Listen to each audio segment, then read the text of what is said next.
مقدر نے ایک بار پھر اسے دلہن بنا دیا تھا۔ دلہن کی دھڑکن اپنے عروج پر تھی اور ذہن میں بار بار وسوسے پھیل رہے تھے۔ اس نے سوچا نہیں تھا کہ اسے ایک بار پھر یہ دن دیکھنا پڑے گا۔ سرخ گلابوں سے سجایا ہوا کمرہ مقابل کے ذوق کو بیان کر رہا تھا۔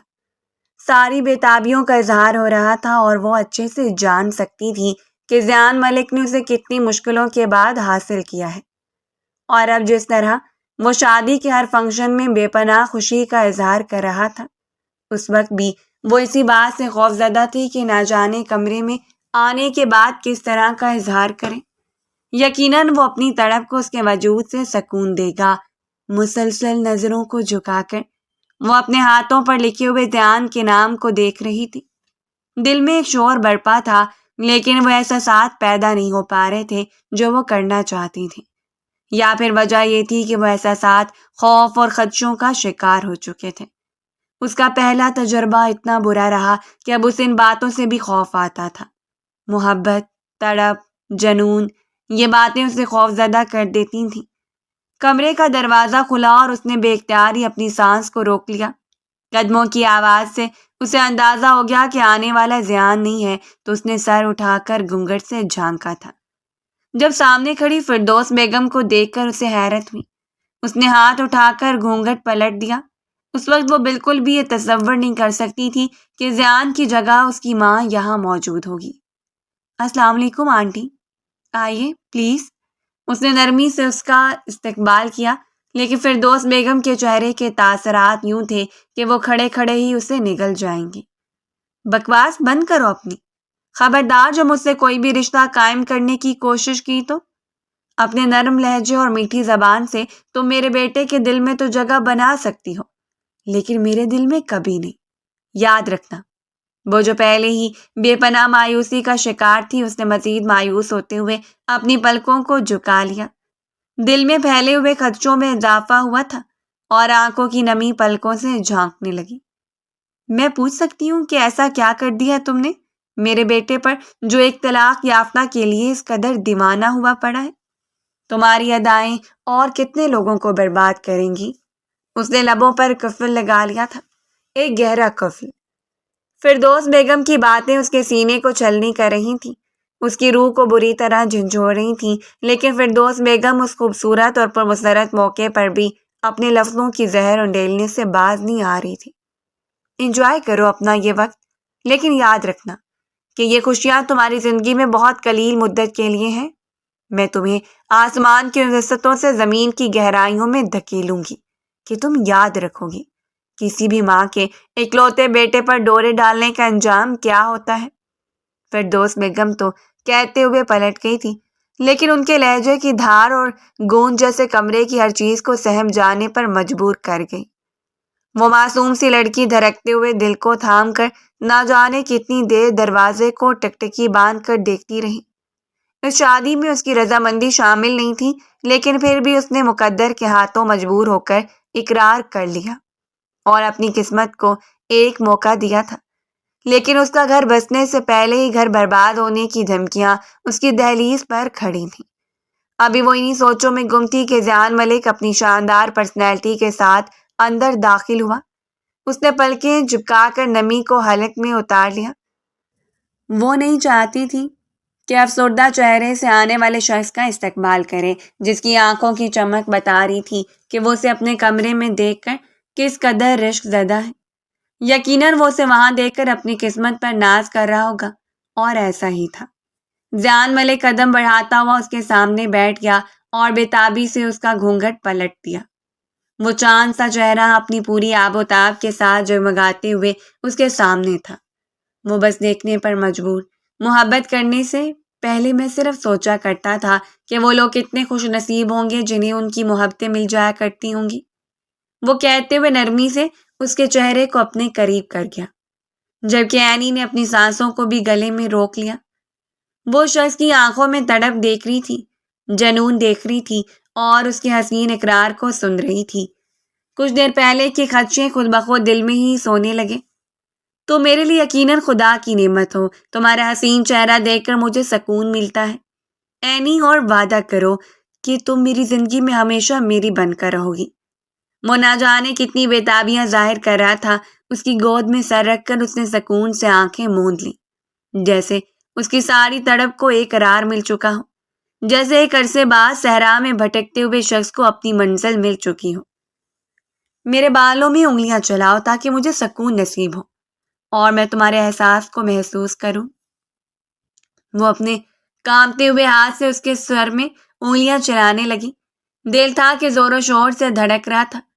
سامنے اس کے اتنا قریب شخص جس کے بارے میں اس نے کبھی تصور بھی نہیں کیا تھا، آج اس قدر بےتاب تھا کہ اس پر ٹوٹ کے یوں بکھرے کہ وہ سن رہ جائے۔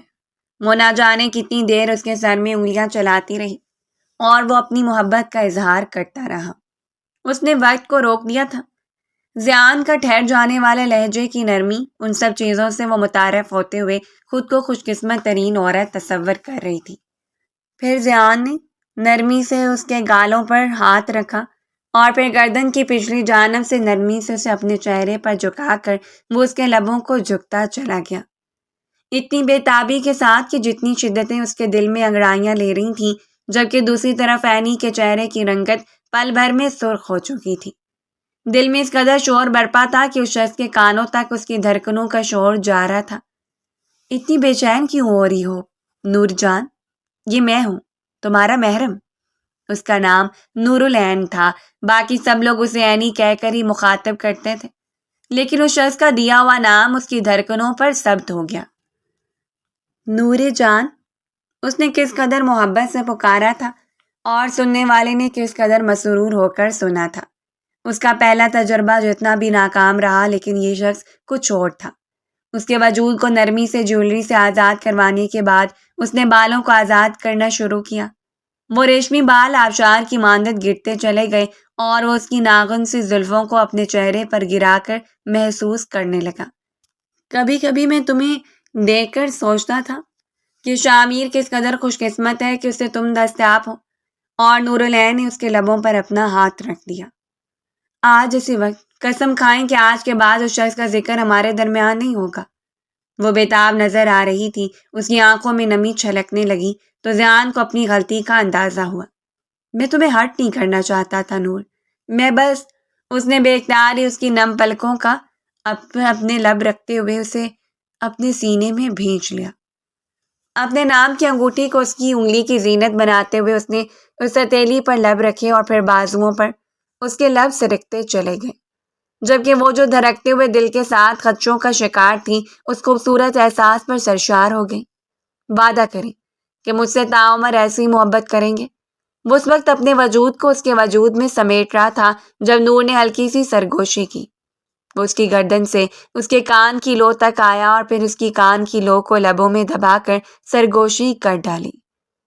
میں ذیان ملک قسم کھاتا ہوں کہ میں تم سے ساری زندگی عشق کرتا رہوں گا، اس قدر والہانہ عشق کہ تمہیں میرا عشق رشک زدہ کر جائے۔ بھلا اس سے بڑھ کر کوئی اعتراف ہو سکتا تھا؟ اس کے لمس سے اس کی بے قرار دھڑکنوں کو قرار بخش رہا تھا اور وہ مزید اس شخص کی آغوش میں سمٹتی چلی جا رہی تھی۔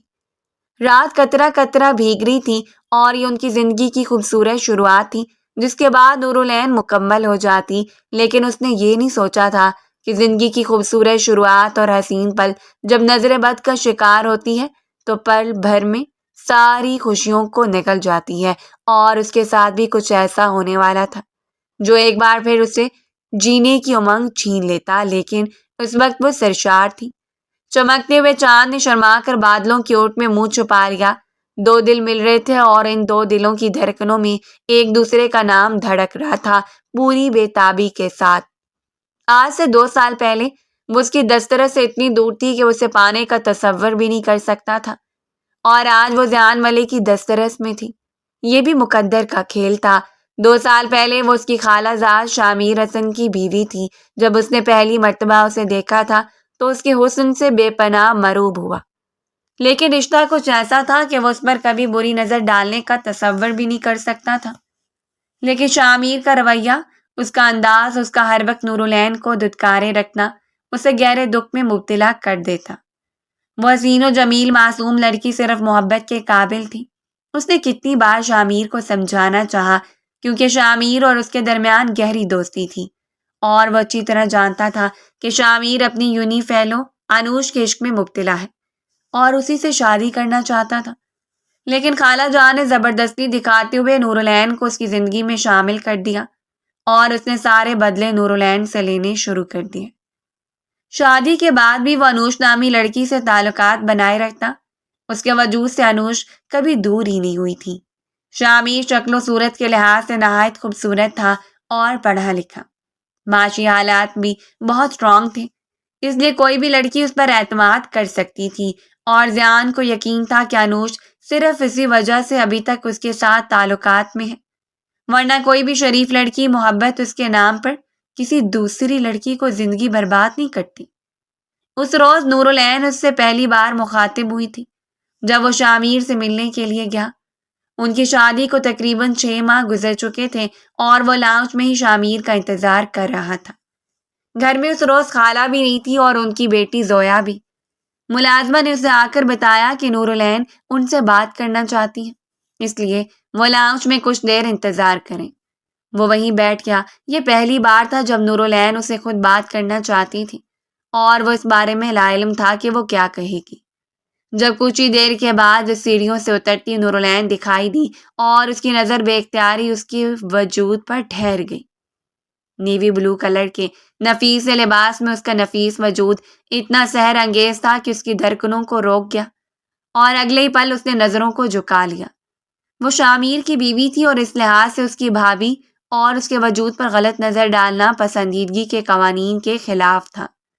وہ اس کے لیے پسندیدگی کا مرکز تھی، لیکن محبت کبھی نہیں، کیونکہ وہ اپنے دوست اور کزن کی بیوی سے محبت کرنے کی گستاخی نہیں کر سکتا تھا۔ نور العین سلام کرتے اس کے سامنے بیٹھ گئی۔ وہ شاید الفاظ تلاش کر رہی تھی کہ کس طرح بات کا آغاز کرے۔ اس نے خود ہی نور العین کی ساری مشکل کو آسان کر دیا۔ بتائیں، کیا کہنا چاہتی ہیں آپ؟ اس نے دانستہ طور پر بھابھی کہنے سے اجتناب کیا۔ چاہے وہ اسے بھابھی کی نظر سے دیکھتا تھا، لیکن اس کے باوجود بھی اس میں اتنی ہمت نہیں تھی کہ وہ اسے منہ پر بھابھی کہہ لیتا، اور نور العین کی بات سن کر وہ بس ساکت نظروں سے اسے دیکھتا رہا۔ اس کی آنکھوں میں نمی جھلکنے لگی۔ آپ کسی طرح شامیر کو سمجھائیں کہ وہ ہمارے رشتے کے لیے سنجیدگی اختیار کریں۔ یعنی وہ شامیر کے حوالے سے اس سے بات کرنا چاہتی تھی۔ وہ حیرانگی بھری نظروں سے نور العین کو روتا ہوا دیکھتا رہا اور نہ جانے کیوں اس کی اپنی دھڑکنیں بے ترتیب ہونے لگی تھیں۔ اسے شامیر پر جی بھر کر غصہ آ رہا تھا۔ نہ جانے وہ کیسا شخص تھا جو اتنی حسین بیوی ہونے کے باوجود باہر کی لڑکیوں سے تعلقات قائم کرتا تھا۔ وہ اسے دلاسا بھی نہیں دے سکا۔ وہ اس کے سامنے رو رہی تھی اور وہ بھی کسی اور کے لیے، اور جان والے کو اس کے حوالے سے اتنا پوزیسو تھا کہ اسے اپنے شوہر کے لیے بھی روتا ہوا نہیں دیکھ سکتا تھا۔ سو جو کچھ دیر اس کی جانب دیکھنے کے بعد اٹھ کھڑا ہوا۔ میں معافی چاہتا ہوں کہ میں اس معاملے میں بے بس ہوں۔ میں شامیر سے بات کروں گا، لیکن مجھے امید نہیں کہ وہ میری بات مانے گا۔ اس نے پشت پھیر لی تھی، یعنی وہ نہیں چاہتا تھا کہ نور العین اس کی آنکھوں میں موجود دکھ اور تعصب کو دیکھ سکے، اور پھر وہ وہیں سے خدا حافظ کہہ کر چلا گیا۔ یہ نور العین کی اس سے پہلی ملاقات تھی، اور وہ بھی شامیر کے حوالے سے۔ اس کے بعد وہ ہمیشہ اس کے سامنے آنے سے اجتناب کرتا۔ شامیر کبھی اپنی حرکتوں سے باز نہیں آیا۔ اس نے ہر آنے والا دن نور العین پر تنگ کر دیا، اور بالآخر نتیجہ وہی ہوا جس کی سب کو توقع تھی۔ ایک روز اس نے انوش کے کہنے پر ہی نور العین کو طلاق دے دی اور گویا اس کی دنیا ہی اندھیر کر دی تھی۔ وہ دن بھی بڑا بھیانک تھا جو اس کی زندگی میں آیا اور اس سے اس کی خوشیاں چھین کر چلا گیا۔ شامیر چاہے اسے بیوی کی نظر سے نہیں دیکھتا تھا، وقتی طور پر تعلقات قائم کرنے کے بعد اسے دوسرے ہی لمحے بھول جاتا تھا، لیکن پھر بھی یہ سچ تھا کہ عورت کبھی اس شخص کو نہیں بھول سکتی جو اس کے لیے پسندیدگی کا مرکز بن جائے۔ عورت کبھی اپنی زندگی میں آنے والے پہلے شخص کو نہیں بھول سکتی، اور اس کے لیے بھی ایسا ہی تھا۔ اس نے شامیر سے محبت کی تھی۔ محبت نے اسے ساری ریاستوں کا یہ اجر دیا۔ شامیر کی بے وفائی کے باوجود اس نے آج تک اس شخص سے منہ نہیں موڑنا چاہا تھا، اور اس روز وہ بے بس اس کے سامنے بیٹھ گیا۔ میں انوش کو اپنانا چاہتا ہوں۔ یہ تم بھی جانتی ہو کہ میں انوش سے محبت کرتا ہوں، اسی لیے تمہاری اور میری راہیں اب جدا جدا ہیں۔ اس کے ہاتھوں میں کاغذات تھے اور وہ بے اختیاری ان کاغذات کو دیکھتے ہوئے اس کے قدموں سے لپٹ گئی۔ خدا کے لیے شامیر، میرے ساتھ ایسا مت کریں۔ خدا کا واسطہ ہے آپ کو، آپ چاہے انوش سے شادی کر لیں لیکن مجھے اپنی ذات سے الگ مت کریں۔ اس نے ہاتھ جوڑتے ہوئے التجا کی تھی اور شامیر دھاڑتے ہوئے اٹھ کھڑا ہوا۔ تم آخر کیوں نہیں سمجھتی کہ میں محبت میں شراکت کا قائل نہیں ہوں؟ میں انوش کی محبت میں کسی اور کو شریک نہیں کر سکتا۔ وہ میری واحد اور اکلوتی محبت ہے۔ تو میری بیوی تھی اور جذبات کے ہاتھوں مجبور ہو کر میں تمہیں تمہارا حق بھی دیتا رہا، لیکن اب بس، میں تمہیں اور اپنے ساتھ لے کر نہیں چل سکتا۔ اس شخص نے سفاکیت کی انتہا کر دی اور اس کے ہاتھ میں وہ کاغذات تھماتے ہوئے حکم صادر کر دیا۔ وہ چپ چاپ اس کے گھر سے نکل گئی۔ اس کے پاس اور کوئی راستہ نہیں تھا سوائے تعلقات ختم کرنے کے۔ جب شامیر نے اسے طلاق دے دی تھی تو اب اس گھر میں رہنے کی کوئی وجہ بھی باقی نہیں رہی تھی۔ وہ سوچ بھی نہیں سکتی تھی کہ اسے شامیر کی زندگی سے اور اس کے گھر سے یوں نکال دیا جائے گا۔ یہ اتنا بڑا حادثہ تھا کہ وہ کتنے دن تو سنبھل ہی نہیں پائی۔ وہ 3 بھائیوں کی اکلوتی بہن تھی۔ نائلہ بیگم تو اسے دیکھ دیکھ کر ہلکان ہو رہی تھی۔ اپنی ناز و پلی بیٹی کو انہوں نے شامیر جیسے لڑکے کے حوالے کیا اور مقدر کے ہاتھوں مجبور ہو کر وہ دوبارہ ان کی دہلیز پر آ کر بیٹھ گئی تھی۔ اور سب سے بڑی مشکل یہ تھی کہ ان کی بیٹی سنبھل نہیں پا رہی تھی۔ وہ راتوں کو جاگتی رہتی، انزائٹی اور ڈپریشن کی مریضہ ہونے کے ساتھ ساتھ یہ صدمہ اسے زندگی سے دور لے کر گیا اور شامیر سے طلاق نے زیان کے لیے امید کے نئے دروازے کھول دیے۔ اس رات اسے شامیر نے اسے خود بتایا تھا کہ میں نے نورالعین کو طلاق دے دی ہے، اور حیرت سے شامیر کا چہرہ دیکھتا رہا۔ 2 معصوم سی نگاہوں نے اس کے ذہن کی سکرین پر بلکہ جھکا کر اسے التجا کی تھی اور اس کے دل کو کچھ ہوا۔ تم نے بہت غلط کیا ہے شامیر، تمہیں ایسا نہیں کرنا چاہیے تھا۔ اسے کوئی بھی اچھا شوہر مل سکتا ہے لیکن میں انوش کے بغیر نہیں رہ سکتا۔ تم بھی اس بات سے واقف ہو کہ 2 سال میں نے اس کے ساتھ کیسے گزارے ہیں۔ سب کچھ پس پش ڈال کر وہ اگلے دن ہی نورالعین سے ملنے کے لیے چلا گیا۔ اس نے وہاں جا کر کہہ دیا تھا کہ وہ نورالعین سے ملنا چاہتا ہے۔ وہ دل کے ہاتھوں مجبور تھا۔ شامیر کی بہن زویا کے ساتھ اس کی منگنی ہو چکی تھی، لیکن اس کے باوجود جو مقام نور کا تھا وہ کسی اور کا ہو نہیں سکتا تھا۔ وہ کوئی دل پھینک قسم کا مرد نہیں تھا، لیکن محبت نے اسے اتنا مجبور کر دیا۔ نورالعین نے کہہ دیا کہ وہ اس سے ملاقات نہیں کر سکتی کیونکہ وہ عدت میں ہے، اور ویسے بھی وہ شامیر سے منسلک کسی بھی شخص کے ساتھ ملاقات کرنا تو دور کی بات، کرنا بھی گوارا نہیں کرتی۔ شامیر نے اسے نفرت کی جن گہرائیوں میں دھکیلا تھا، اس کے دل میں ایک ایسی درار پیدا ہو گئی کہ وہ کبھی کسی سے منسلک ہو نہیں پائی۔ وہ چپ چاپ وہاں سے واپس چلا آیا۔ اس نے نورالعین کے نمبر پر کال بھی کی تھی، لیکن نورالعین اس کی کال اٹینڈ نہیں کی، اور پھر اس نے خاموشی اختیار کر لی۔ دل میں محبت کی چنگاری اتنی شدت سے بھڑک اٹھی کہ اس نے طے کر لیا تھا کہ وہ ہر حال میں نور کو حاصل کرے گا۔ اب وہ شامیر کی بیوی نہیں، اب اسے چاہنے کا حق رکھتا ہے۔ جب شامیر اپنی زندگی میں قدم رکھ چکا ہے تو پھر نورالعین کا بھی حق بنتا ہے کہ وہ آنے والی زندگی میں خوشیوں کو خوش آمدید کہے۔ اور یہ ان کی طلاق کا 2واں مہینہ چل رہا تھا جب اس نے فردوس بیگم کے سامنے یہ بات کہہ دی، اور گویا ان کے سر پر تو پوری حویلی ہی گر گئی۔ وہ حیرت اور بے یقینی سے اپنے اکلوتے بیٹے کو دیکھتی رہ گئی۔ تم پاگل ہو گئے ہو؟ جانتے بھی ہو یہ کیا کہہ رہے ہو تم؟ وہ بالکل بے یقین کھڑی تھی۔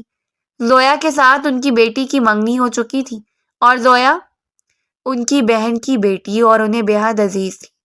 اس کے باوجود آج ان کا بیٹا انہیں یہ کہہ رہا تھا کہ وہ نورالعین سے محبت کرتا ہے جو ان کے بھانجے کی طلاق یافتہ ہے۔ میں پاگل نہیں ہوا ماما، میں صرف آپ کو اپنے دل کی حقیقت سے آگاہ کر رہا ہوں۔ میں چاہتا ہوں کہ عدت کے بعد آپ نورالعین کے گھر جائیں اور میرے رشتے کی بات کریں۔ اور اس کے منہ سے نکلی ہوئی یہ بات ہی سارے جہاں میں پھیل گئی۔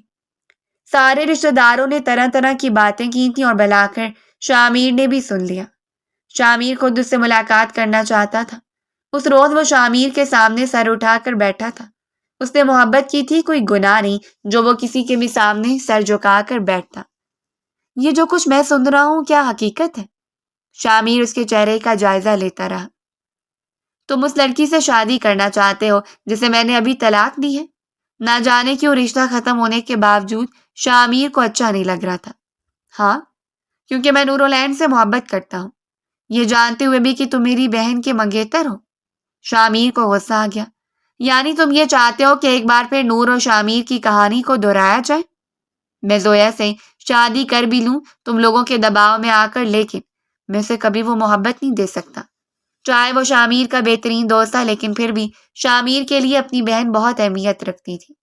تو کیا یہ مکافات تھا، یا زویا اس کے پیچھے پاگل تھی اور وہ نور العین کو پانے کی باتیں کر رہا تھا؟ گھر بھر میں اس کے لیے بغاوت چل پڑی، لیکن کوئی اس کے حوالے سے کیا سوچتا ہے اسے کوئی فرق نہیں پڑتا تھا۔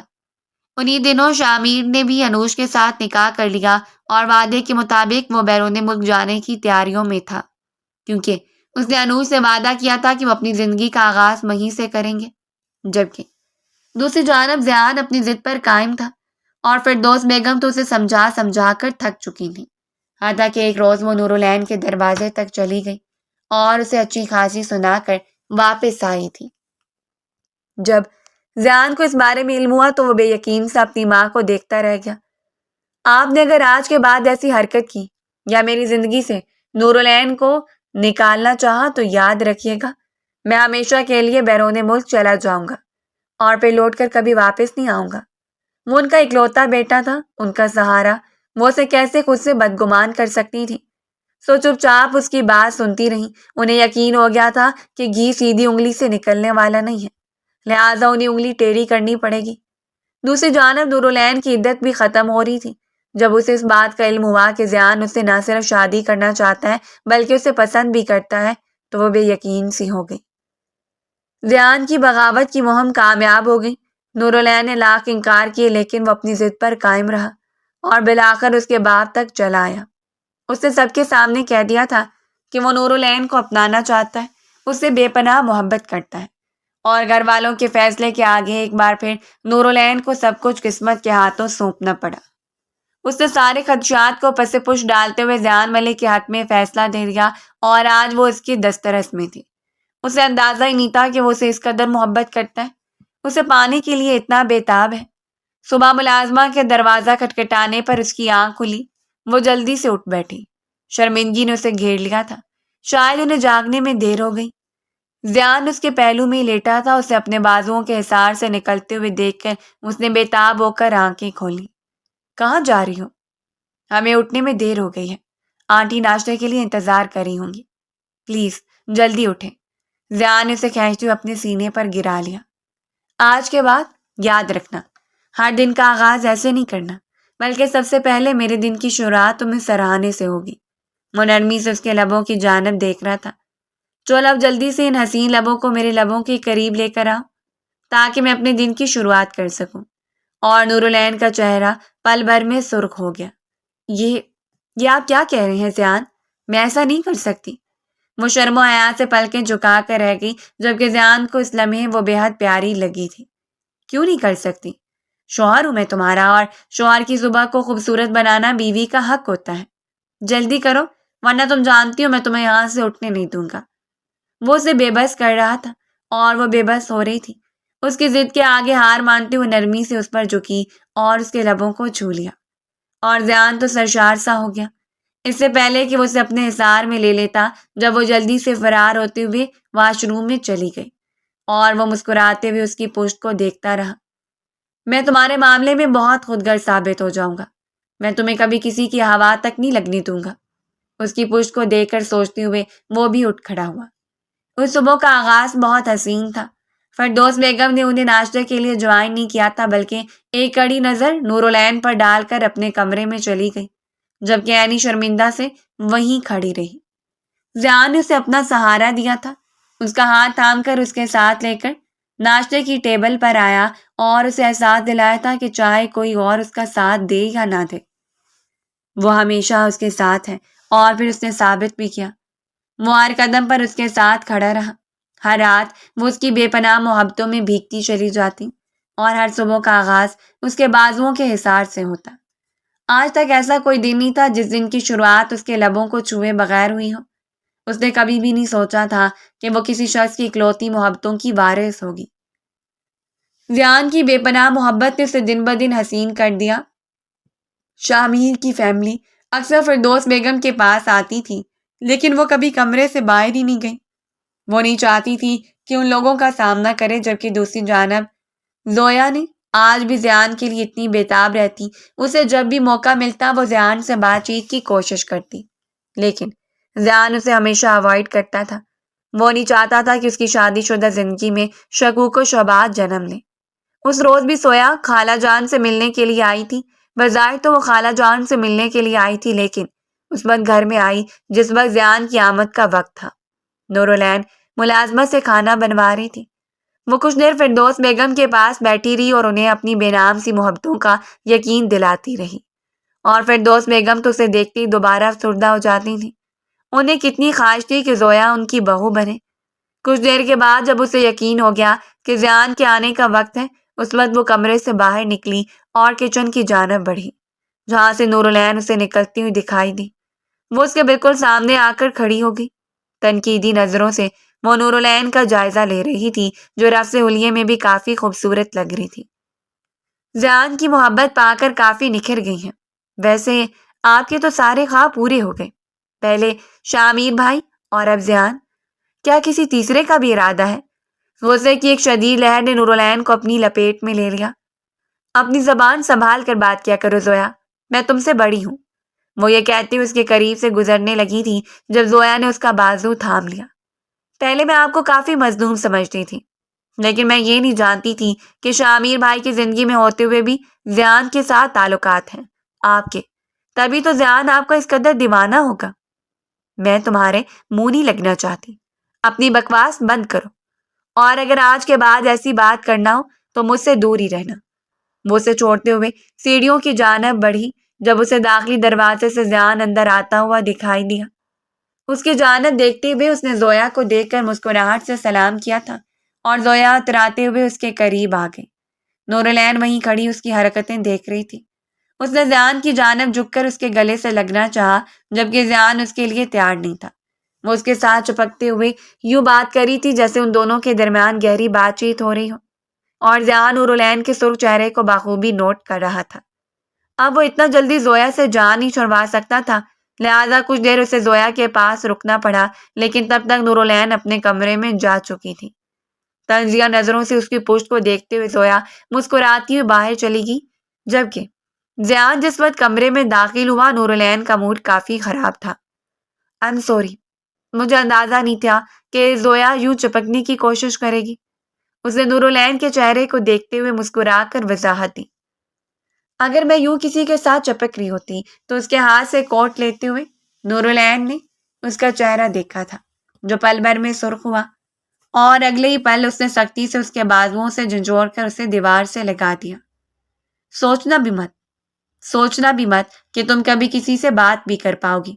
تم صرف میری ہو نور، اور میرے علاوہ تم کسی بھی شخص کی دسترس میں ہوئی تو جان سے جاؤ گی میرے ہاتھوں۔ وہ اتنا جنونی ہو رہا تھا جیسے وہ سچ مچ کسی سے بات کرنے کی بات کر رہی ہو۔ میں بس بات کر رہی تھی۔ زیان نے اس کا منہ سختی سے دبوچ لیا۔ تمہیں بات کرنے کی بھی اجازت نہیں ہے، سمجھی تم؟ وہ اتنی شدت سے دھاڑا کہ وہ اپنی جگہ پر سہم کر رہ گئی۔ اسے زیان کا یہ جنونی انداز پہلی بار دیکھنے کو ملا تھا، اور یہ اس کی امید کے بالکل متضاد تھا۔ وہ ایسا نہیں سوچتی تھی اس کے بارے میں۔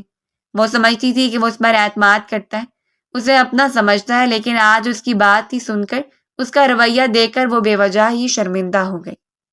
اپنے چہرے پر پھیلی ہوئی نمی کو صاف کرتے وہ چپ چاپ باہر چلی گئی۔ وہ جان بوجھ کر زیان سے بات چیت کم کر چکی تھی تاکہ زیان کو اپنی غلطی کا احساس ہو، جبکہ زیان نے زیادہ توجہ نہیں دی۔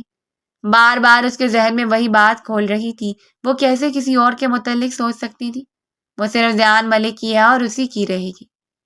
رات بھی کافی دیر تک وہ ٹیرس پر کھڑا رہا۔ جب وہ واپس آیا تو نورالعین گہری نیند میں جا چکی تھی۔ اگلی صبح نور کے جاگنے سے پہلے ہی وہ آفس کے لیے نکل گیا۔ فردوس بیگم کو تو کافی خوشی تھی یہ جان کر کہ ان دونوں کے درمیان لڑائی ہوئی ہے۔ نورالعین کے افسردہ چہرے سے انہیں اندازہ لگانے میں دیر نہیں لگی۔ زویا کی باتیں اور پھر زیان کا اس قدر غصہ کرنا اور بات چیت ترک کر دینا، یہ سب کچھ اتنا عجیب تھا کہ وہ ذہنی اذیت کا شکار تھی۔ زیان اس کے ساتھ ایسا کیسے کر سکتا تھا؟ کیا وہ اس کے لیے اتنا جنونی تھا کہ مرنے مارنے پر تل گیا؟ سارا دن ہی وہ عجیب سی اذیت کا شکار رہی۔ زیان نے اس کی کال بھی اٹینڈ نہیں کی تھی، اور اسی کی پریشانی میں وہ کچھ بھی نہیں کھا پائی۔ آج اسے آفس سے واپس آنے میں کچھ دیر ہو گئی تھی۔ اسے یقین تھا کہ اب تک محترمہ کا ذہن ٹھکانے لگ چکا ہوگا۔ وہ کچھ دیر فردوس بیگم کے پاس بیٹھا رہا اور پھر سیدھا کمرے میں آیا، حالانکہ وہ سیدھا کمرے میں آنے کا عادی تھا۔ گھر آنے کے بعد جب تک وہ اپنی بیوی کو نہیں دیکھ لیتا اسے سکون ہی نہیں آتا تھا۔ کمرے کا دروازہ کھول کر پڑی ہوئی نورالعین نے اس کی توجہ اپنی جانب کھینچ لی۔ وہ تیزی سے اس کی جانب بڑھا لیکن وہ ہوش و حواس سے بیگانہ تھی۔ اس کا گال تپتپاتے ہوئے اس نے سہارا دے کر اسے اٹھایا اور پھر فردوس بیگم کو آواز دی، شاید اسے چکر آ رہے تھے۔ تمہاری طبیعت ٹھیک نہیں ہے نور۔ نور اپنی آنکھیں کھولو۔ وہ مسلسل اسے ہوش میں لانے کی کوشش کر رہا تھا۔ چلو میں تمہیں ڈاکٹر کے پاس لے کر چلتا ہوں۔ اسے اپنے بازوؤں میں اٹھا کر وہ گاڑی تک لایا اور فردوس بیگم تو بدحواس چہرے کو دیکھ رہی تھی۔ زیان کی تو گویا جان بنائی تھی۔ وہ اپنے بیٹے کی اس دیوانگی سے کھار کھاتی تھی۔ اس روز ڈاکٹر نے اسے جتنی بڑی خوشخبری سے نوازا، وہ حیرت سے بے یقین نظریں ڈاکٹر کے چہرے پر گاڑے بیٹھا رہا۔ کیا آپ سچ کہہ رہے ہیں؟ ہم نے آپ کی مسز کو انجیکشن دے دی ہے، اب ان کی طبیعت بھی بحال ہے۔ آپ انہیں زیادہ سے زیادہ خوش رکھنے کی کوشش کریں۔ انہیں کچھ ویکنس ہے جو کہ اس مسئلے کو مزید بڑھا سکتی ہے۔ اپنا اور اپنے بچے کا خیال رکھیں۔ زیان صاحب، ڈاکٹر نے پیشہ ورانہ مسکراہٹ سے کہا اور وہ سرشار سا نورالعین کے چہرے کو دیکھتا رہا اور پھر جھک کر اس کے ماتھے پر بوسہ دے دیا۔ میں سوچ بھی نہیں سکتا تھا تو مجھے اتنی بڑی خوشی دوگی۔ اس روز وہ نورالعین کے ساتھ جیسے ہی حویلی میں داخل ہوا، اس نے جذبات سے گندی ہوئی آواز سے فردوس بیگم کو بلانا شروع کر دیا تھا۔ مٹھائی اس کے ہاتھ میں تھی۔ اس نے ملازمہ کو مٹھائی دی کہ سب کا منہ میٹھا کروا دیا جائے اور اپنے بیٹے کے چہرے پر پھیلے ہوئے خوشی کے رنگ دیکھ کر فردوس بیگم کو حیرت ہوئی تھی۔ ماما، آپ دادی بننے والی ہیں اینڈ میں بابا بننے والا ہوں، کیا آپ یقین کر سکتی ہیں؟ فردوس بیگم بجھی ہوئی چہرے سے اپنے بیٹے کی خوشیوں سے بھرا ہوا چہرہ دیکھتی رہی۔ نور پلیز تم کمرے میں جاؤ، ڈاکٹر نے تمہیں ریسٹ کرنے کا کہا ہے، بلکہ یوں میں تمہیں چھوڑ دیتا ہوں۔ وہ اسے چھوڑنے کے لیے چلا گیا جبکہ سیڑھیوں کے قریب ہی فردوس بیگم نے اسے روک لیا۔ اسے چھوڑنے کے بعد میرے کمرے میں آنا، مجھے تم سے کوئی ضروری بات کرنی ہے۔ اس بات میں سر ہلاتے ہوئے نورالعین کو لے کر کمرے میں چلا گیا اور اسے بیڈ پر لٹا دیا۔ بہت شکریہ جانا، کیا آپ ابھی بھی مجھ سے ناراض ہیں؟ نورالعین نے اس کے ہاتھوں کو تھام لیا۔ اب تو بالکل نہیں، بلکہ سوال ہی پیدا نہیں ہوتا۔ اب تم ریسٹ کرو، ماما کی بات سن کر آتا ہوں۔ وہ ایک بار پھر اس کے ماتھے پر بوسہ دیتے ہوئے کمرے سے باہر نکل گیا جبکہ نورالعین نے سرشار ہوتے ہوئے آنکھوں کو موند لیا۔ اس کی زندگی میں موجود خوشیوں کو تکمیل حاصل ہونے والی تھی، وہ سوچ بھی نہیں سکتی تھی۔ خدا نے اتنا جلدی اسے اتنی بڑی خوشی سے نواز دیا۔ اس وقت وہ فردوس بیگم کے سامنے سر جھکا کر بیٹھا تھا جبکہ فردوس بیگم اسے کڑی نظروں سے گھور رہی تھی۔ تمہاری بیوی 2 سال شامیر کے پاس رہی، لیکن ایک دن بھی اس نے شامیر کو اس خوشی سے نہیں نوازا، اور یہاں آتے ہوئے تمہارے بچے کی ماں بن گئی۔ وہ الجھتے ہوئے اپنی ماں کو دیکھنے لگا۔ کیا مطلب ہے آپ کی بات کا؟ مطلب بالکل صاف ہے، وہ تمہیں بے وقوف بنا رہی ہے۔ اگر وہ یہاں رہتی بھی ہے تو صرف اس لیے کہ اسے علم ہو چکا ہے کہ انوش اور شامیر کے درمیان علیحدگی ہو رہی ہے، اور وہ صرف اور صرف شامیر کو نیچا دکھانے کے لیے تمہارے ساتھ خوش ہونے کا ناٹک کر رہی ہے۔ اتنا جلدی بچہ پیدا کرنے کا پلان کر لیا اس نے، کیونکہ وہ شامیر کو دکھانا چاہتی ہے کہ جو کمی اس کی ذات میں موجود ہے اس نے تمہاری ذات سے منسلک ہو کر وہ کمی پوری کر دی۔ تم آج بھی اس کے دل اسے شامیر کو نہیں نکال پائے۔ وہ اٹھ کھڑا ہوا تھا، دل میں عجیب سی بے چینی پھیلنے لگی۔ آپ ایسی باتیں کیوں کرتی ہیں؟ آپ جانتی ہیں کہ وہ ایسی نہیں ہے۔ اس نے لاکھ تردید کی تھی لیکن اس کے دل میں اس کی ماں نے شک کا ایسا بیج بو دیا جو اسے بے چین کر رہا تھا۔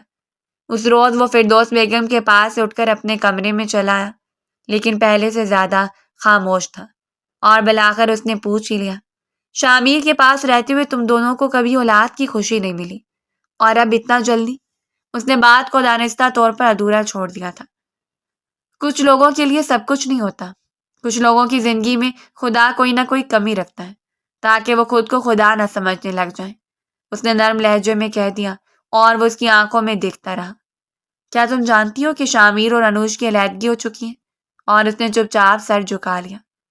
مجھے شخص کی زندگی سے کوئی سروکار نہیں، آپ کیوں بار بار اس کا ذکر کر رہے ہیں؟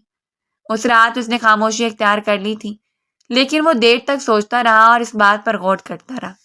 اگر شامیر اور انوش کے درمیان علیحدگی ہو چکی ہے تو شامیر کے واپس آنے کے بعد اگر وہ دوبارہ نورالعین کی زندگی میں آئے اور اس کے ساتھ ہی اس کے ذہن پر نورالعین کا وہ نقش بھی سوار تھا جب وہ شامیر کوئی محبت پانے کے لیے بےتاب رہتی تھی، اگر شامیر اب اس سے محبت کا تقاضا کرے تو کیا وہ انکار کر پائے گی؟ خود ساختہ سوچوں نے اسے الجھن میں مبتلا کر دیا اور پھر ان الجھنوں کو سر سے جھٹکتے ہوئے وہ سونے کے لیے لیٹ گیا۔ شامیر اور اس کا کوئی رابطہ نہیں تھا اور نہ ہی وہ شامیر سے کوئی رابطہ رکھنا چاہتا تھا۔ شامیر نے انوش سے نکاح کیا اور اسے لے کر بیرون ملک چلا گیا، لیکن چند ہی مہینوں کے اندر اندر اسے یقین ہو چکا تھا کہ انوش کے دل میں صرف باہر آنے کی خواہش تھی، نہ کہ شامیر کی محبت۔ وہ یہاں کی عیاشیوں کو فروغ دیتی اور یہیں سے اپنی زندگی کی شروعات کی۔ شامیر کی بلا وجہ روک ٹوک پر اس نے کھڑے کھڑے کہہ دیا کہ وہ شامیر سے علیحدہ ہونا چاہتی ہے، کیونکہ وہ اپنی زندگی کو آزادانہ طور پر اپنے مطابق جینا چاہتی ہے، جس میں سے کسی کی بھی مرضی نہیں چاہیے۔ اور شامیر اور اس کے درمیان بڑھتے ہوئے جھگڑوں کی وجہ سے بلاخر شامیر کے دل میں دراڑ پیدا ہو گئی، اور جس وقت اس نے یہ جانا کہ انوش باہر لڑکوں سے تعلقات میں منسلک ہو رہی ہے تو اس نے چپ چاپ انوش کو طلاق دے دی اور واپس چلا آیا۔ یہ اس کی خواہش تھی کہ وہ واپس پاکستان نہیں آئے گی تو اسے اکیلے ہی واپس لوٹنا پڑا۔ نہ جانے کیوں اس کے دل میں بار بار اس نے انوش کی خاطر اپنا بسا بسایا گھر برباد کر دیا، لیکن اب کچھ نہیں ہو سکتا تھا۔ اس روز کے بعد ذیان مستقل طور پر اس کے بارے میں سوچتا رہا اور پھر اس نے تھوڑی جان پی چھان پین شروع کی۔ شامیر حقیقتاً واپس آ رہا تھا اور وہ بھی اگلے ہفتے۔ اس کے واپس گھر آنے کی خوشی میں خالہ جان ایک بڑی پارٹی ارینج کر رہی تھی اور ابھی سے پیغام بھجوا دیا تھا کہ فردوس بیگم اور بچوں کو بھی لازمی پارٹی میں شریک کرنا ہے، اور بچوں میں ذیان اور وہی شامل تھے، ان کے علاوہ کچھ نہیں۔ وہ جاننا چاہتا تھا کہ اب ذیان کے بارے میں اس کی بیوی کی کیا رائے ہوگی۔ وہ اسے کسی کے ساتھ نہیں بانٹ سکتا تھا، جبکہ دوسری جانب وہ اپنی بہن کے ساتھ مل کر فردوس بیگم چال پر چال چلتے ہوئے اپنے بیٹے کے ذہن کو بدگمان کر رہی تھی۔ اس نے پارٹی میں جانے سے صاف انکار کر دیا۔ اس نے ذیان سے کہہ دیا تھا کہ وہ نہیں جانا چاہتی، لیکن ذیان چاہتا تھا کہ وہ اسے لے جائے، کیونکہ یہ فردوس بیگم نے کہا تھا کہ اگر وہ اسے پارٹی میں نہیں لے جائے گا تو پھر اسے علم کیسے ہوگا کہ اس کی اور شامیر کے دل میں اب کیا ہے، اور شامیر کا واپس آنا اس پر کیسا اثر کرتا ہے۔ سو اس روز اس نے نورالعین کو مجبور کیا اور بالآخر سی گرین کلر کی خوبصورت ساڑی میں وہ جانے کے لیے بالکل تیار تھی۔ بالوں کو لیئرز کی صورت میں اس نے اپنی پشت پر کھلا چھوڑ دیا۔ ذیان کی پسند کے میک اپ میں وہ ذیان کو حسن کا مجسمہ لگ رہی تھی۔ وہ دونوں ہی پارٹی میں شریک ہوئے۔ شامیر سے ملاقات کرتے ہوئے اس نے نورالعین کو اپنے پاس رکھا اور اس نے نوٹ کیا تھا کہ شامیر کی نظریں بار بار نورالعین کے وجود کی جانب اٹھ رہی ہیں۔ یہ سب کچھ اس کی برداشت سے باہر تھا۔ نورالعین بالکل بغیر کسی بھی تاثر کے ایک جانب چیئر پر جا کر بیٹھ گئی۔ اس شخص کا واپس جانا اس کے لیے کوئی حیثیت نہیں رکھتا تھا۔ چند قدم کے فاصلے پر ذیان لڑکوں سے بات چیت کر رہا تھا جب شامیر موقع پاتے ہی اس کے سامنے آ کر بیٹھ گیا۔ میں تم سے صرف بات کرنا چاہتا ہوں نور، میری بات سن کر جانا۔ اس سے پہلے کہ وہ اٹھ کر چلی جاتی جب شامیر نے سختی سے اس کے ہاتھ پر اپنا ہاتھ جما دیا اور وہ حیرت زدہ ہو گئی، اپنا ہاتھ کھینچ گئی۔ مجھے آپ سے کوئی بات نہیں کرنی، وہ سخت برہم تھی۔ میں بہت خوش ہوں کہ تم اپنی زندگی میں آگے بڑھ چکی اور ذیان کے ساتھ خوش ہو۔ وہ ساکت بیٹھی شامیر کا چہرہ دیکھتی رہی جس کی آنکھوں میں نمی اور پچھتاوا تھا۔ میں صرف یہ چاہتا ہوں کہ مجھے معاف کر دو تاکہ میری زندگی میں بھی سکون آ جائے۔ انوش نے مجھے دھوکہ دیا ہے، وہ بات کر رہا تھا اور نورالعین اس کا چہرہ دیکھ رہی تھی۔ اس کے دل میں شامیر کے لیے کچھ بھی نہیں تھا اور شامیر کی آنکھوں میں صرف اس کے لیے پچھتاوا تھا۔ بے دھیانی میں ابھی تک اس کا ہاتھ نورالعین کے ہاتھ پر ہی جما ہوا تھا، جبکہ ان سے کچھ فاصلے پر کھڑے ہوئے ذیان کی آنکھوں میں گویا خون اتر آیا۔ اس کے ذہن میں اس پر صرف فردوس بیگم کی باتیں چل رہی تھیں۔ اس نے کچھ بھی نہیں دیکھا تھا، بس شامیر کے ساتھ اسے کھڑا دیکھ کر اس نے ہر رشتے کو بالائے طاق رکھتے ہوئے دھکیلتے ہوئے شامیر کو دور کر دیا تھا۔ خبردار، اگر آج کے بعد میری بیوی کے قریب آئے تو۔ اس وقت اس کی آنکھوں میں مکمل سنجیدگی تھی۔ اس کی دھار پر ارد گرد کھڑے لوگ بھی متوجہ ہوئے اور دلچسپی سے یہ تماشا دیکھنے لگے تھے، جبکہ نورالعین نے سہمے ہوئے اپنا دل تھام لیا۔ اسے ذیان سے اس جنون کی امید نہیں تھی۔ شامیر کا گریبان پکڑتے ہوئے وہ چیختے ہوئے اسے کہہ رہا تھا، کہ آج کے بعد اس کی بیوی کے قریب ہی بھٹکنے سے پہلے 100 دفعہ سوچنا۔ اور پھر وہ نور العین کی جانب بڑھا۔ یہ تمہاری عیاشیاں؟ مجھے افسوس ہے کہ میری محبت بھی تمہاری عیاشیوں کو کم نہیں کر پائی۔ اتنے لوگوں کے درمیان اتنی تذلیل پر وہ سرخ چہرے کے ساتھ سر جھکا گئی۔ اسے اندازہ نہیں تھا کہ ذیان یہ سب کچھ کہے گا۔ شامیر صرف بات کرنے کا ارادہ کرتے تھے، یہ صرف مجھ سے معافی مانگ رہے تھے، ذیان اور کچھ بھی نہیں ہے۔ اس نے وضاحت دینی چاہی تھی جب فردوس بیگم چلتی اس کے قریب آ گئی۔ اب تو تم نے اپنی آنکھوں سے دیکھ لیا سب کچھ، کیا اب بھی تمہیں بھروسہ ہے اس لڑکی پر؟ جس قدر جنونیت کا دکھاوا وہ کر رہا تھا، اس سے کچھ بھی بعید نہیں تھا کہ کھڑے کھڑے اس کے منہ پر تھپڑ جڑ دیتا۔ اور اس نے سختی سے اس وقت نور العین کا منہ دبوچ رکھا تھا۔ لوگ تماشبین بنے ہوئے تھے۔ شامیر نے آگے بڑھ کر اسے نور العین سے دور کرنا چاہا، لیکن وہ پھر بھدکتے ہوئے اس کی جانب بڑھا تھا۔ وہ اچھا خاصا ہاتھا پائی پر اتر آئے۔ اتنا بڑا تماشا لگا تھا کہ نور العین کے لیے شرمندگی سے مر مٹنے کا مقام تھا۔ وہ اسے کھینچتے ہوئے گاڑی تک لے کر آیا اور سختی سے گاڑی میں بیٹھنے کے لیے کہا۔ فردوس بیگم بھی ڈرائیور کے ساتھ فوری طور پر گھر پہنچ چکی تھی۔ ان گھر لاتے اسے نور العین کو صوفے پر پٹک دیا۔ تو یہ تھی تمہاری محبت؟ میں اچھی طرح جانتا ہوں، تم اسے کبھی بھی نہیں بھلا سکتی۔ وہ بس شدت سے رو رہی تھی۔ ذیان نے اس کی اتنی تذلیل کی، اسے اندازہ نہیں تھا وہ ایسا کرے گا۔ تو میری زندگی میں میرے سر پر سوار ہو چکی ہو، آخر تم اسے بھول کیوں نہیں جاتی؟ اور یہ بچہ، یہ صرف تم نے اسے نیچا دکھانے کے لیے پیدا کرنا چاہا ہے؟ ایسا ہی ہے نا، کیونکہ تمہیں اندازہ ہو چکا تھا کہ انوش اور اس کے درمیان علیحدگی ہو چکی ہے۔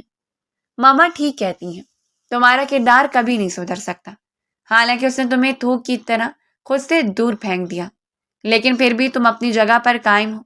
وہ چیخ کر ہلکان ہو رہا تھا اور وہ سر جھکائے بس رو رہی تھی۔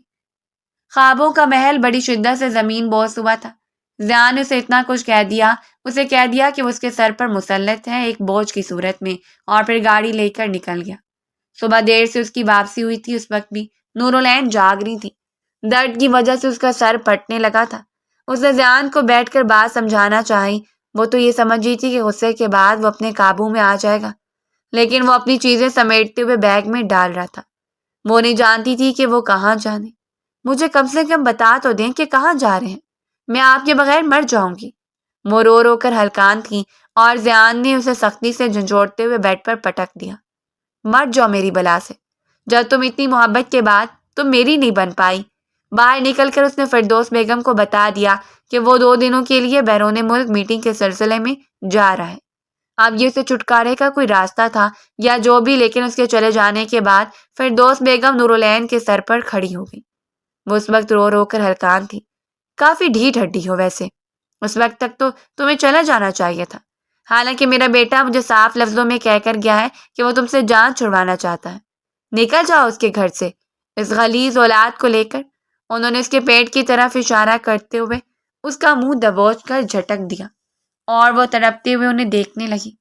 آپ جانتی ہیں میرا کوئی قصور نہیں ہے، میں شامیر کے ساتھ کسی بھی رشتے میں منسلک نہیں ہوں۔ ذیان میرے شوہر اور میں ان سے محبت کرتی ہوں۔ جبکہ فردوس بیگم نے سختی سے اس کا بازو پکڑتے ہوئے اسے کمرے سے نکال دیا۔ ملازمہ کے ہاتھوں تمہارا سامان بھجوا دوں گی، اس وقت تمہارا میری بیٹی کی زندگی سے چلے جانا ہی بہتر ہے۔ اور وہ چپ چاپ چلی گئی۔ جب ذیان نے اس پر یقین نہیں کیا تھا تو اس کی ماں کے لیے تو وہ پہلی نفرت کا باعث تھی۔ ایک بار پھر اسے اتنا بڑا دھوکہ ملا، اسے ذیان کی جانب سے ہتک آمیز رویہ سہنا پڑا۔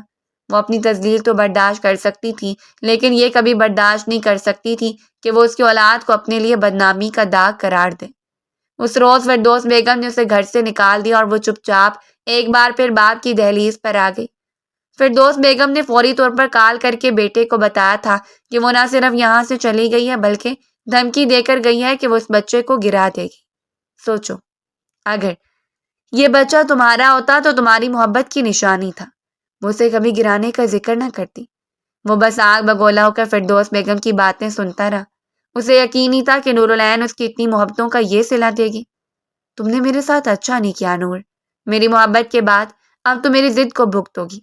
جبکہ دوسری جانب نور اپنے باپ کے گھر چلی تو گئی تھی، لیکن اس کے اندر ایک عجیب سا دکھ پھیلا ہوا تھا جس سے اسے نجات نہیں مل رہی تھی۔ ذیان اسے محبت کے آسمان سے نیچے پٹک دیا اور فردوس بیگم نے تو اس کے لیے واپسی کی راہ ہی بند کر دی۔ وہ پورا دن ہی اپنے کمرے میں پڑی رہتی، اس کے پاس اور کوئی چارہ نہیں تھا۔ ذیان نے اسے ہر طرف سے بلاک کر دیا، وہ اس کے ساتھ کوئی تعلق ہی نہیں رکھنا چاہتا تھا۔ اس وقت پر روتے ہوئے نائلہ بیگم کی گود میں سر رکھے انہیں ذیان کی محبت کے بارے میں بتا رہی تھی، کیسے وہ شخص اس پر یقین کرتا تھا اور پھر کیسے اس نے لوگوں کی باتوں میں آ کر بدگمانیاں پالنا شروع کر دیں۔ جب ملازمہ نے اسے آ کر بتایا کہ نیچے شامیر اس سے ملنے کے لیے آیا ہے، سلگتی ہوئی نظروں سے ملازمہ کو دیکھ کر فوری طور پر نیچے چلی گئی اور کھڑے کھڑے شامیر کو نکل جانے کے لیے کہا تھا۔ میں ذیان کو سب کچھ سچ سچ بتانے کی کوشش کروں گا، میں صرف شرمندہ ہوں کہ میری وجہ سے، اور اس نے فوری طور پر چیخ کر اسے نکل جانے کے لیے کہا تھا۔ اس کی طبیعت خراب ہو رہی تھی۔ شامیر چپ چاپ وہاں سے چلا گیا۔ امی، میں برباد ہو چکی ہوں، اس شخص نے مجھے کہیں کا نہیں چھوڑا۔ یہ بچہ جو میری اور ذیان کی محبت کی نشانی ہے، ذیان اسے اپنے لیے بدنامی قرار دے چکے ہیں۔ مجھے بچہ نہیں چاہیے، مجھے کچھ بھی نہیں چاہیے امی، میں برباد ہو چکی ہوں۔ وہ چیختے ہوئے اپنے بالوں کو نوچ رہی تھی۔ اس کے لیے صرف اور صرف اذیت تھی۔ گھر میں اس کے بھائیوں کے ساتھ ساتھ اس کی بھابیاں بھی اس سے محبت کرتی تھی، لیکن اس وقت وہ جس کیفیت کا شکار تھی، ایک ماں اس کے درد کو سمجھ سکتی تھی۔ اور یہ خبر بھی نہ جانے کیسے فردوس بیگم تک پہنچ گئی، اور انہوں نے یہ خبر شام ہی ذیان تک پہنچا دی تھی کہ شامیر اب بھی وہاں اس سے ملاقاتیں کرنے کے لیے آتا ہے، اور وہ لوگ یہ پلاننگ کر رہے ہیں کہ وہ جلد سے جلد یہ بچہ گرا دیں گے۔ ذیان کے اندر پھیلتی ہوئی بدگمانی کی جڑیں اور مضبوط ہو رہی تھیں۔ وہ صرف 2 دنوں کے لیے کہہ کر گیا تھا اور اب اسے 2 ہفتے ہونے کو آئے تھے۔ وہ واپسی کا نام ہی نہیں لے رہا تھا، اور ان 2 ہفتوں میں فردوس بیگم نے اسے اتنا بدگمان کر دیا کہ اس نے سوچ لیا تھا وہ نورالعین کو کبھی اس گھر واپس نہیں لے کر آئے گا۔ 2 ہفتوں کے بعد واپس آنے کے بعد وہ زیادہ تر وقت آفس میں گزارنے لگا۔ اس نے خود کو کام کی طرف متوجہ کر لیا۔ نورالعین اس کے لیے ایک بے وفا اور دھوکے باز لڑکی سے بڑھ کر کچھ نہیں تھی، اور وہ جلد سے جلد اب اس سے چھٹکارا حاصل کر لینا چاہتا تھا، کیونکہ اگر نورالعین کی یہی مرضی تھی تو یہی صحیح۔ اگر وہ دوبارہ شامیر کی زندگی میں واپس جانا چاہتی تھی تو وہ کیا کہہ سکتا تھا؟ فردوس بیگم نے وکیل سے کہہ کر طلاق کے کاغذات بھی بنوا لیے۔ اس روز وکیل اس کے آفس میں اسے کاغذات دے کر گیا۔ وہ حیرت اور بے یقینی کا شکار ہو گیا، اس کی ماں اتنی جلد بازی پر اتر آئیں گی۔ لیکن وہ یہ بھی جانتا تھا کہ اب اس کے علاوہ کوئی چارہ نہیں، کیونکہ وہ شامیر کی زندگی میں واپس جانا چاہتی تھی۔ اسے صرف ایک مہرے کے طور پر استعمال کیا گیا ہے، اور ذیان کے اندر سے یہ دکھ کبھی نہیں کم ہو سکتا۔ میٹنگ اٹینڈ کرنے کے بعد جب آفس میں اس کا دل نہیں لگا تو کاغذات لے کر وہ گھر واپس چلا آیا۔ اس وقت ان کاغذات کے متعلق وہ فردوس بیگم سے پوچھنا چاہتا تھا۔ جب ان کے کمرے کی جانب بڑھا تاکہ ان سے ملاقات کر سکے، لیکن کمرے کی دہلیز پر ہی اس کے قدم سختی سے جم گئے۔ اس کی ماں شاید زویا سے بات کر رہی تھی۔ تم فکر کرنے کی ضرورت ہی نہیں ہے، تم بس جلد سے جلد ذیان کی زندگی کے بارے میں آنے کے لیے سوچو۔ میں نے اس لڑکی کی جڑیں کاٹ دی ہیں، اب اس کے پاس زیادہ وقت نہیں۔ وہ جیسے ہی یہ بچہ گرائے گی ذیان اسے طلاق دے دے گا، اور میں اسے اتنا مجبور کر دوں گی کہ وہ یہ بچہ ابارٹ کروا دے۔ نہ جانے دوسری جانب سے کیا کہا گیا جب اس کی ماں کہکا لگاتی ہوئی بتا رہی تھی کہ کیسے اس نے ذیان کے ذہن میں بدگمانی پھیلائی، اور پھر اس رات ذیان کی غیر موجودگی میں اس کی منت و سماجتوں کے باوجود اسے گھر سے نکال دیا۔ ان کے بیٹے کی روح کو چھلنی کر دینے والا واقعہ ان کے لیے محض لطف اندوز ہونے کا ایک سہارا تھا۔ میں نے طلاق کے کاغذات بنوا لیے۔ وہاں کی ملازمہ نسرین مجھے پل پل کی خبریں دیتی ہے، اور یہ خبر میں مرچ مسالہ لگا کر ذیان کے کانوں میں انڈیل دیتی ہوں۔ یہ کہتے ہوئے وہ پلٹی تھی اور دروازے میں کھڑے بیٹے کو دیکھ کر ساکت رہ گئی۔ موبائل ان کے ہاتھ سے چھوٹ کر فرش پر جا گرا، جبکہ وہ بدگمانی سے دیکھتا ہوا ماں کی جانب بڑھا تھا۔ میں سوچ بھی نہیں سکتا تھا کہ میری محبت کی قاتل میری اپنی ماں ہو سکتی ہے۔ اس کی آنکھوں سے آنسو گرے تھے، وہ اپنی ماں کے سامنے رو رہا تھا۔ کیا آپ جانتی ہیں میں اسے کتنی محبت کرتا ہوں؟ اگر میں اسے چھوڑ دیتا تو پھر میں کسی اور کو اپنا سکتا تھا، ہرگز نہیں۔ میں اس کے بغیر صرف موت کو گلے لگا سکتا ہوں، اور آپ نے میری اولاد کو میرے ہاتھوں ناجائز کہلوایا اور میرے لیے بدنامی کی علامت۔ میں جانتا ہوں نور مجھے کبھی معاف نہیں کرے گی۔ اچھے دوست بیگم کو اندازہ نہیں تھا کہ ان کا بیٹا سب کچھ سن چکا ہے، اور اب اس کے پاس اور کوئی سہارا نہیں تھا۔ وہ مکر نہیں سکتی تھی کیونکہ سب کو ذیان نے اپنے کانوں سے سنا تھا۔ وہ چپ چاپ سر جھکائے شرمندہ سی بیٹھی رہی۔ بنا بنایا کھیل بگڑ گیا تھا۔ اس وقت گاڑی نکال کر وہ جمشید صاحب کے گھر گیا کیونکہ وہ نور سے ملاقات کرنا چاہتا تھا، لیکن وہاں جا کر اسے معلوم ہوا کہ نور ہاسپٹل ہے۔ اس کی طبیعت کافی خراب ہو چکی تھی۔ اس بات کا ذمہ دار بھی وہ خود کو ٹھہراتا تھا۔ وہ فوری طور پر ہاسپٹل پہنچا، لیکن نور کے بھائیوں نے اسے نور سے ملاقات نہیں کرنے دی، کیونکہ نور آج جس کنڈیشن سے گزری تھی اس سب کا ذمہ دار وہی تھا۔ وہ بار بار اس کے دروازے پر آیا۔ شامیر نے خود اس سے ملاقات کر کے اسے سب کچھ سچ سچ بتایا تھا اور قسم کھاتے ہوئے اس بات کا اقرار کیا تھا کہ اس کی اور نور کے درمیان کوئی تعلق نہیں، وہ صرف زیان کی بیوی اور اس کے بچے کی ماں ہے۔ اس وقت وہ جس ذہنی اذیت سے گزر رہی تھی، زیان نے منت سماجت کرتے ہوئے اسے ملاقات کا وقت مانگ لیا، اور اس روز اس کے کمرے میں جاتے ہی وہ اس کے قدموں میں بیٹھ گیا۔ مجھے معاف کر دو نور، میں بتا بھی نہیں سکتا کہ میں تمہارا کس قدر گنہگار ہوں، صرف تمہارا نہیں بلکہ ہمارے بچے کا۔ لیکن تم جانتی ہو میں نے تمہیں کس قدر محبت دی ہے۔ میں تم سے محبت نہیں، عشق کرتا ہوں۔ تمہارے عشق میں جنون سے بھی گزر سکتا ہوں۔ اگر تم کہو تو میں کھڑے کھڑے اپنی جان دے دوں۔ وہ رو رہا تھا اور نور بساکت نظروں سے اسے دیکھ رہی تھی۔ اس شخص نے اس سے بے پناہ محبت کی تھی، اسے ہمیشہ قابل عزت سمجھا، اور پھر لوگوں کے سامنے اس کی تذلیل کر دی۔ یہ بچہ آپ کا ہے زیان، میں بد کردار نہیں ہوں۔ وہ رو پڑی اور زیان نے تڑپتے ہوئے اسے اپنے ساتھ لگا لیا۔ میں قسم کھاتا ہوں کہ آج کے بعد تمہاری آنکھ میں ایک آنسو نہیں آنے دوں گا۔ مجھے ایک موقع تو دے دو۔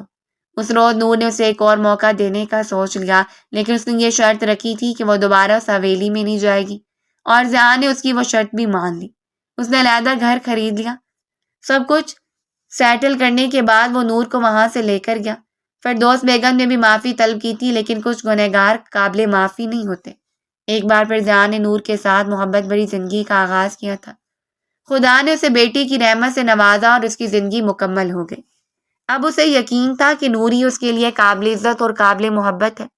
وہ ایسی لڑکی ہے جس کے بغیر وہ سانس تک نہیں لے سکتا، اور اب ان کی زندگی میں بدگمانیوں کے لیے کوئی جگہ نہیں۔